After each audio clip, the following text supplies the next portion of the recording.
Ken, we spoke yesterday about immigration and this facility, HHS facility in Carrizo Springs, Texas for migrant children. And you said it is not kids in cages. We've seen some photos now of containers. Is there a better description? Is it kids in containers instead of kids in cages? What is the White House's description of this facility? Well, let me give a broader description of what's happening here. We have a number of unaccompanied minors, children who are coming into the country without their families. What we are not doing, what the last administration did, was separate those kids, rip them from the arms of their parents at the border. We are not doing that. That is immoral, and that is not the approach of this administration. These kids, we have a couple of options. We can send them back home and do a dangerous journey back. We are not doing that either. That is also putting them at risk. We can quickly transfer them from CBP to these HHS-run facilities. That's one option. Or we can put them with families and sponsors without any vetting. There were some problems that process ran into as well. We've chosen the middle option.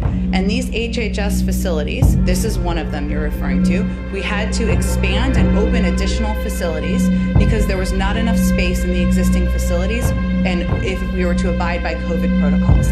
That's the process and the step.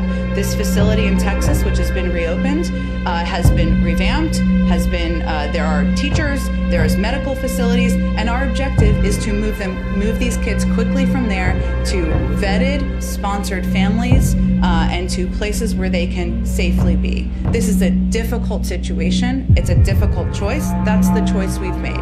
So just one step back from that, we've been talking to people down at the border who say that right now DHS and the Border Patrol are using the same kind of facilities now that they did during the Trump administration, and that there's a facility right now, it's in Donna, Texas instead of McAllen, Texas, but it's tents and chain link fence around it. And so a CBP facility before they're transferred to the HHS facility, is that what you're referring to? Yes, and the issue would be that just in the last couple days they had hundreds of kids that they were holding for over 72 hours, which is the legal limit to keep somebody in a temporary facility. So I'm just curious why. Well, let's be clear though, because I know you want to be clear with the public about the differences.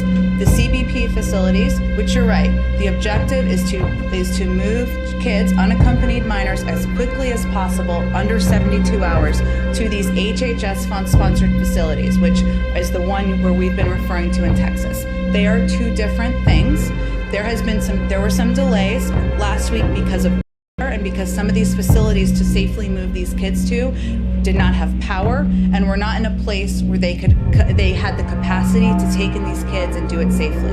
That is not our objective. That is not our goal. So some unfortunately did stay 4 days, 5 days, or longer. But the objective is to move them as quickly as possible to the HHS-sponsored facilities. Has the White House seen the comment from Alexandria Ocasio-Cortez, who, speaking about that HHS facility in Carrizo Springs, said this is not okay, never has been okay, never will be okay, no matter the administration or party? Well, I think the difficulty is I haven't seen the full context of the quote or interview of the tweet that she shared, but I would say the difficulty is what I outlined earlier. We have kids coming across the border. It is heartbreaking. I think we all as human beings are heartbroken, as parents, as mothers, as fathers too. We only have a couple of choices. What we are not doing is dividing these kids and separating from their parents at the border, which is what the last administration did, and why President Biden, or then candidate Biden, and then candidate Harris were outspoken at the time about these kids being pulled from their parents.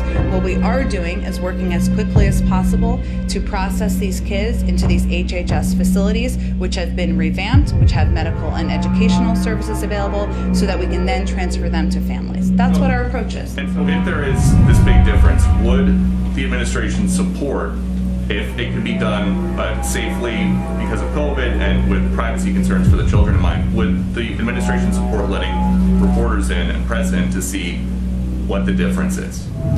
I think you'd have to talk to the Department of Homeland Security about that. There are obviously safety protocols about that, privacy concerns, but I certainly encourage you to reach out about that.